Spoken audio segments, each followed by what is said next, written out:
Ada juga sebuah cerita yang diceritakan oleh seorang sopir dari sebuah perusahaan tiang panjang. Bang Yana ternyata menyetir dengan kepala miring.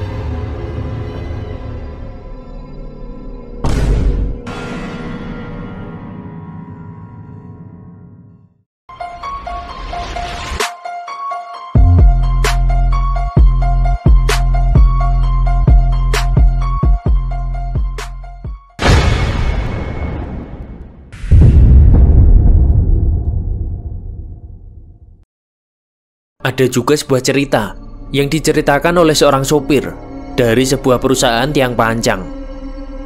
Ia tidak mau menyebutkan namanya, namun sebut saja namanya Tony.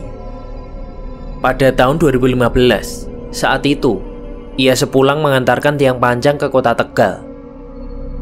Ia bersama rekannya yang katanya suka sekali melawak, sehingga perjalanan yang panjang selalu penuh dengan canda tawa. Truk itu melaju membelah jalanan perbatasan antara Tegal hingga Brebes. Saat itu, rekannya yang bernama Bang Yana menyetir dengan terburu-buru karena ingin sampai di Kerawang selepas subuh agar terhindar dari macetnya jalanan.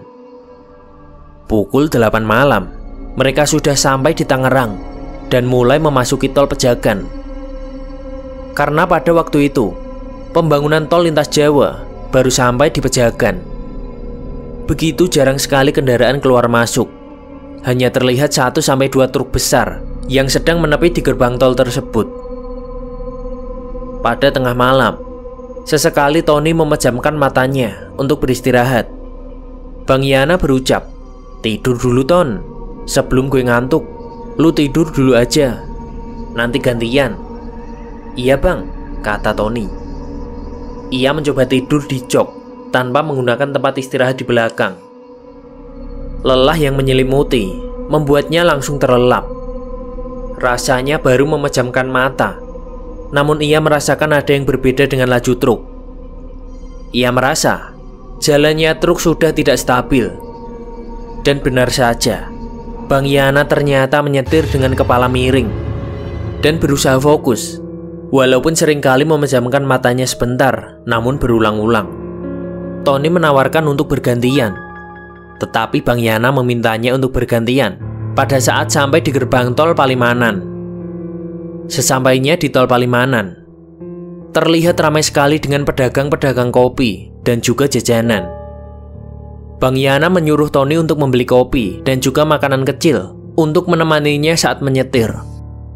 Tony pun bergegas membeli kopi dan kacang, lalu kembali menuju truk, dan dilihatnya Bang Yana sudah berbaring di belakang. Tony pun meminum kopi dan langsung tancap gas menggantikan Bang Yana. Jam tangan Tony menunjukkan pukul 12:30 malam. Ditemani suara radio yang menemani perjalanannya dengan kecepatan sedang.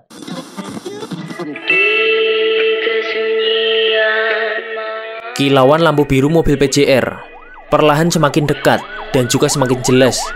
Kepulan asap berterbangan. Ternyata baru saja terjadi sebuah kecelakaan. Sebuah minibus menabrak beton pembatas jalan. Korban dari kecelakaan itu sedang dievakuasi menggunakan ambulan. Sesaat setelah Tony melewati tempat kecelakaan itu, hal aneh dialaminya. Seperti ada sebuah angin yang sangat dingin berhembus di wajahnya. Sesaat hal itu pun berlalu, ia pun melanjutkan perjalanannya. Di seruputnya, kopi yang masih banyak tersisa. Saat itu, rasanya ia ingin menghisap rokok.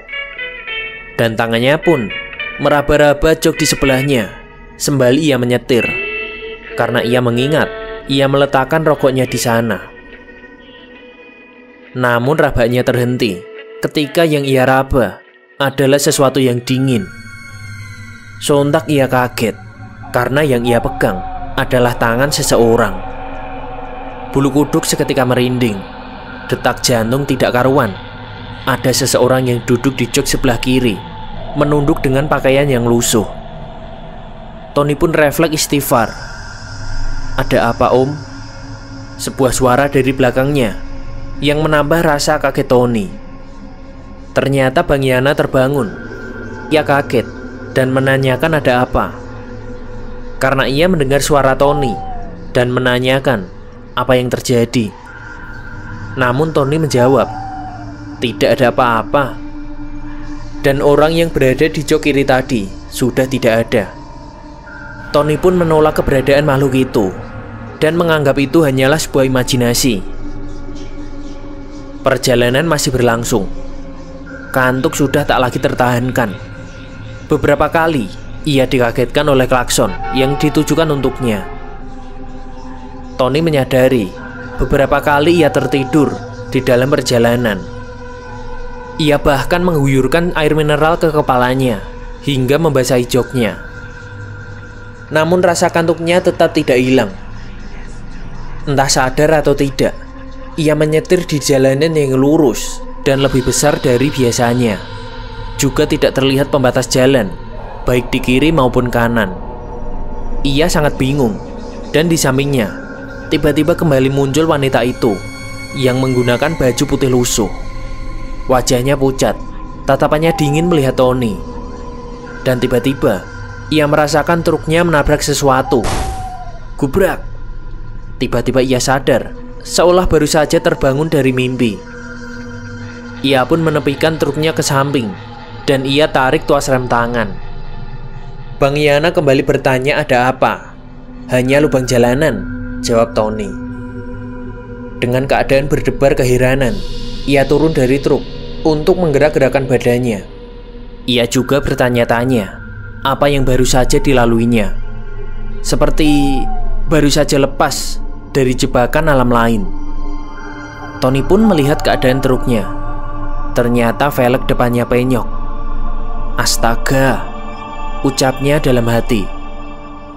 Dilihat sekelilingnya, ternyata ia berada di sebuah jembatan. Ia mengira-ngira bahwa kemungkinan yang ditabraknya adalah sebuah dinding jembatan jalan tol. Malam itu juga cukup sepi, bahkan hampir tidak ada mobil yang lewat. Namun setelah beberapa saat dan kantuknya juga sudah mulai hilang, ia pun memutuskan untuk melanjutkan perjalanannya. Namun ketika ia hendak membuka pintu truk, kembali ia melihat wanita itu sekitar 5 meter di depan truknya. Semuanya terlihat dengan jelas dikarenakan lampu jalan yang cukup terang. Perempuan itu berdiri sekitar 5 meter di depan truknya dengan memakai jaket jin lusuh dan juga penuh luka di tubuhnya. Dengan wajah pucat dan juga mata yang cekung, menyadarkan Tony bahwa yang ada di depannya bukanlah manusia. Wanita itu dengan pelan menghampirinya. Namun, wanita itu terlihat jelas mengambang. Tak terlihat kaki menapak di tanah. Dengan panik, Tony segera membuka pintu dan menaiki truknya yang memang cukup tinggi itu. Ia pun berusaha untuk tenang, walaupun kala itu bulu kuduknya berdiri semua. Dan pikirannya juga sudah tidak karuan. Ia pun melanjutkan perjalanannya, walaupun dengan keringat dingin mengucur ke seluruh tubuhnya. Sesekali ia juga merasa jika wanita itu kembali duduk di jok sampingnya. Perlahan, ia mencoba mengucap asma Allah, walaupun kala itu mulutnya seakan terkunci dengan rapat. Dikarenakan ketakutan setengah mati, ia juga sampai lupa bahwa ia tidak sendiri di truk itu. Ada Bang Yana yang sedang tidur di tempat tidur belakang joknya. Hingga tak lama, ia sampai di rest area dan ia pun beristirahat di sana. Namun sampai cerita ini dibuat, Tony mengaku bahwa ia tidak pernah menceritakan kisah ini kepada siapapun, bahkan kepada Bang Yana.